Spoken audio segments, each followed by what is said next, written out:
because we live in a day and age that many of us are not in control of our time and our energy, because so much is expected of us. There's so much content, and we've grown so much as a society that we can be connected to so many different people all at once. And so a lot of his talk, he spent talking about, you must plan for what you want in your life, or your life will plan it for you, right? Like your environment, the people, your company, your job, everything, it will dictate how you spend your time.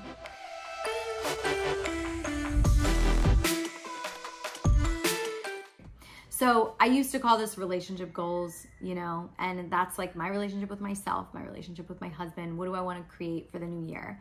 You can take the little nugget I just gave you of maybe having an overall theme that you want to move towards, kind of a color, a scheme, a theme for the new year. Remember, mine is, this is my year of devotion to myself. So for this portion, I am going to give you specific questions, and we're going to workshop this a little bit. So if you haven't yet, go grab a notebook and a pen, because we're going to dive right in. And it's not super challenging. We're actually going to work with like who, what, where, why, and when. I love these questions. They create such a well-rounded picture for what you want to create, how you want to manifest in the new year. If you're a manifestation, person, if you're really into seeing it, visualizing it, and like viscerally understanding like that whole scene, what you want to create, and then watching it materialize, amazing. This is your jam. If you're not that type of person, don't be discouraged. This is actually a roadmap for how to do that. And, not in a way that's like, oh, this is manifesting. This is like, no, you're an analyzer and a planner, then this is going to be right up your alley. So Posh and I last year, we kind of like wrote out our, relationship goals, and some of them included some personals on there as well that like infused into what we wanted to do as a couple on a big canvas with a gold marker after dinner that I made him one night in a cute little apron. Maybe I had nothing on underneath that apron, but it was really hot, and it was right before the new year. And then I had bought him this thing called Love is Art canvas with like black and white paint, where you essentially put on this non-toxic body paint play, and we had sex on that canvas. And it is now hanging in Open Late Studios at home. And actually, like, I should take a photo of it. I'm going to insert it in the YouTube. If you're watching the YouTube, here you go. But we will not be doing that this year. But that sort of informed what I wanted to share with you all, because I think that doing this as an exercise and making it really fun in some way is really valuable if you're in a relationship. If you're in a relationship with yourself, you can do the same thing. Create a ritual or a ceremony around this type of experience, because it can be very expansive. And if you are more like, I'm not a ritual person, I'm not a ceremony person, then maybe you create this almost like a contract for yourself. Like whatever works for you to hold yourself accountable to the things that you want to create, I'm all for it. I want to be your biggest champion in that. So here we go. Who? We're going to start with who.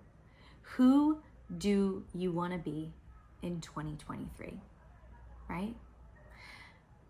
You can answer that however you want. You can sit with that question for as long as feels good. Marinate on it, write it out, write 10 pages on it and see what sticks, see what feels really good. For me, I know that I want to be my fullest, most authentic, complete sexual self in a lot of ways. And there's a lot more to me than my sex, than my sexuality.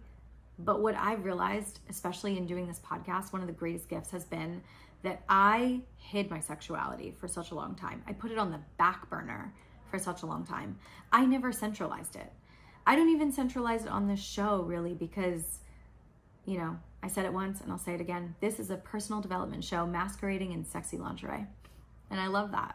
And that's what I wanted to put out into the world. But for my personal life, I am ready to centralize my sexuality, because I've found in just these last few months especially that I've awakened in me such a sense of self, such a deep intuitive nature that I've never felt before by following my turn on. And when I say my sexuality and my turn on, I'm not just talking about like the act of sex. I'm talking about my life force energy, my creativity, my power. Yeah, so there's that. So what is that for you? Who do you want to be? You know, it doesn't have to look anything like mine. I'm just offering, you know, maybe I won't offer it for every single question, but I felt called to there. Number 2, how do you want to feel? Right? How do I want to feel? What are the feelings that I want to experience, to embody in 2023?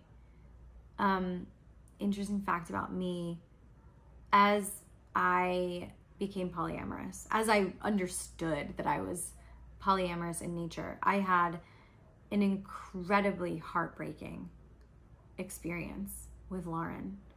And we were in Tulum. It was a couple of years ago on New Year's. It was like a New Year's trip. It wasn't on New Year's, but we had this like really big shift in our relationship that just felt like an earthquake. I realized that like I felt like I could lose her, even though I didn't. And I think she realized the same thing about me, that like our love was so special that the thought of us not being in relationship in that way was just, I mean, everything came crashing down. And in the moment I was like, this is the worst feeling I've ever experienced. Like, I don't even think I've experienced heartache with a guy to that degree before. And as I came out of it, I felt so alive by feeling that deep level of like pain, truly. And it taught me something about experiencing pain, that there is so much beauty in it. There's so much vastness. I don't want to overuse the word expansion because it's annoying sometimes. But it's true. Pain can be so expansive, and it taught me so much about myself. And that's when it started to click for me. Some things, you know, that you hear, like I listen to a lot of Alan Watts, you know. In another part of my life, I spend a lot of time in ceremony, and which, side note, is a part of my life that I'm shutting down to focus more on this. And I'm actually considering doing an episode that's really about sort of the journey with Jessica, and bringing that into Open Late for a moment and giving people a glimpse into that part of my life and sharing a big transition that's happening there. But I'm not sure it fits. I'm a little hesitant, and I would love to know from you if you're interested in hearing about that side of me, and me bringing it onto the show in this format.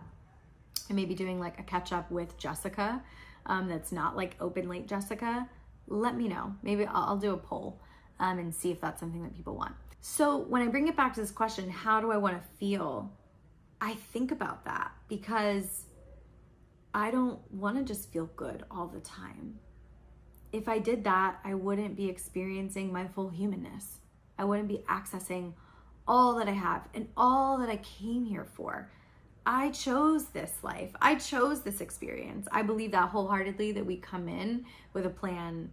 And, you know, it's hard to say to people who don't understand the nature of, you know, disease and my relationship with it. But like, I full well knew I was coming into this body that would then get diagnosed with cancer, that I would have to have a major operation that would remove parts of my body that mean I can't carry my own children.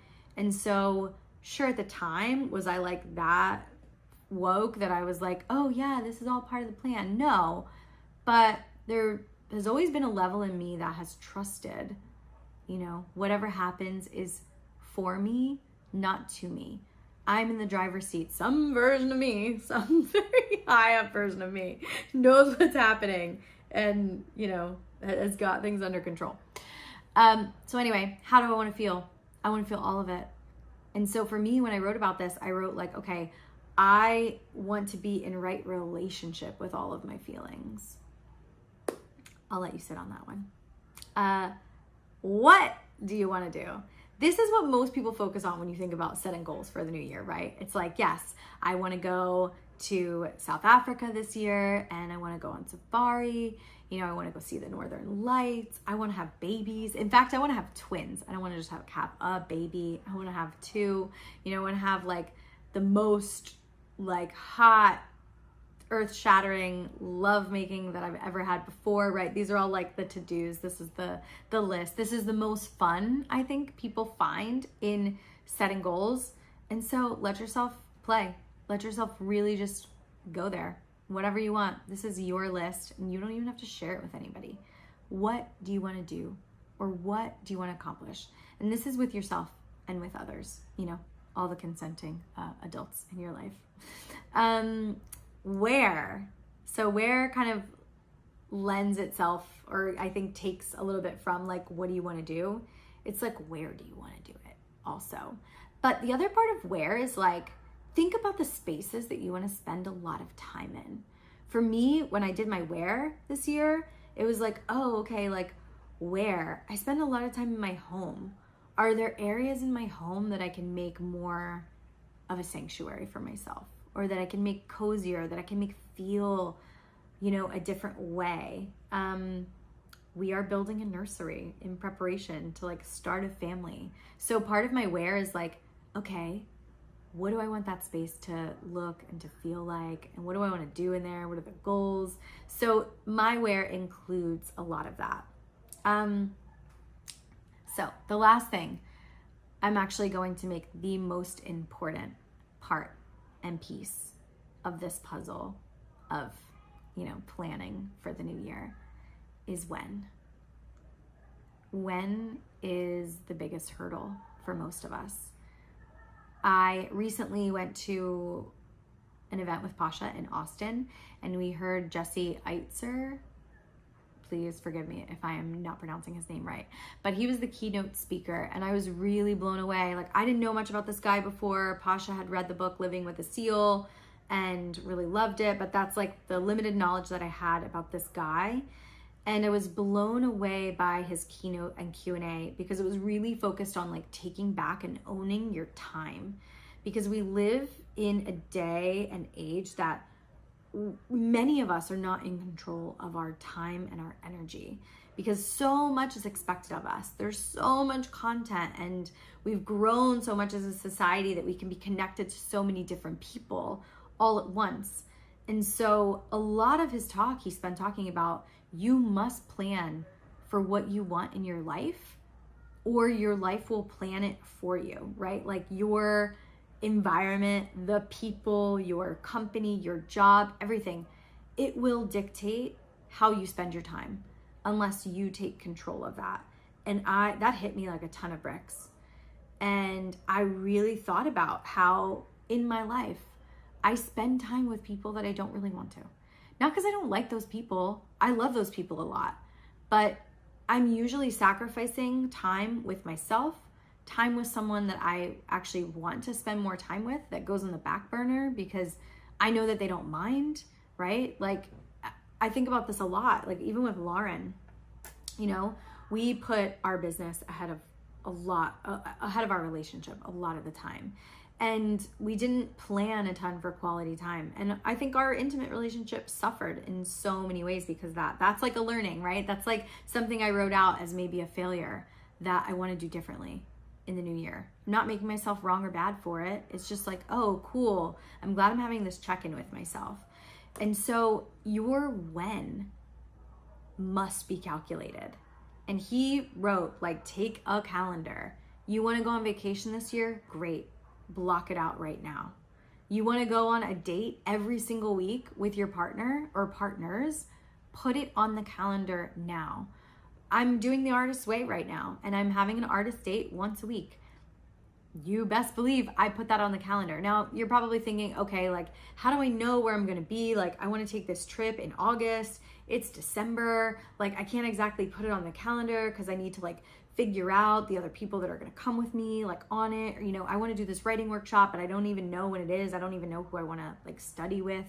You know, whatever the story is that's going to hold you back from actually putting it on the calendar is likely going to come between you and completing that thing a lot of times. So I understand that schedules are going to shift and change. But what I know is if it's on your calendar, you will just renegotiate and reschedule it. You'll take the block and you'll move it when you have a better idea of like how your calendar is going to function around that time. If it's not on there, there is such a good chance that you're not going to do it because it's not there and you're going to put other stuff in its place. And I'm like dissecting this because I'm speaking to people whose brains work like mine right now and think that they have unlimited time, like all the time in the world. Like I'm the girl who for years would schedule a meeting that I know would be done at like 12:30 and then schedule a lunch like 15 minutes from my house at 12:30 because I'm like, okay, great, this meeting is over and I'll have lunch right after. You know, not thinking like that I'm gonna have to pee and that like I might have to change my clothes and like bring the packages inside that got delivered and then drive to the place and find parking, and that I probably needed a half hour in between those things. So for me, if I go to the calendar for May and I see, oh, you have 7 days blocked off in May. What's this for? Oh, writing workshop. Oh, interesting. So that's like 1 week out of 4 that you're not available. And so maybe the writing workshop moves to June or July, but what I'm realizing is, okay, so there's a whole chunk of time that I need to plan for where I can't do other things. So I can't plan 4 weeks of activities in June or July. I should really scale it back and maybe just take 2 weeks where I can do dinners or see shows or whatever that looks like, because maybe I need a week to integrate this workshop that I want to take. And so my entire way of thinking starts to orient itself around the things that I want to do for me, that I want to do for my family this year. And it's going to look way different because I'm sitting down in December and early January, and I'm calendar blocking out my entire year. Like I said, nothing is set in stone. It's not concrete, but when it's there, it means it's movable. When it's not there, it's invisible. And so if you want to put yourself first, I highly recommend making your when the most important thing about your goals, your plans for your 2023 relationship with yourself and others.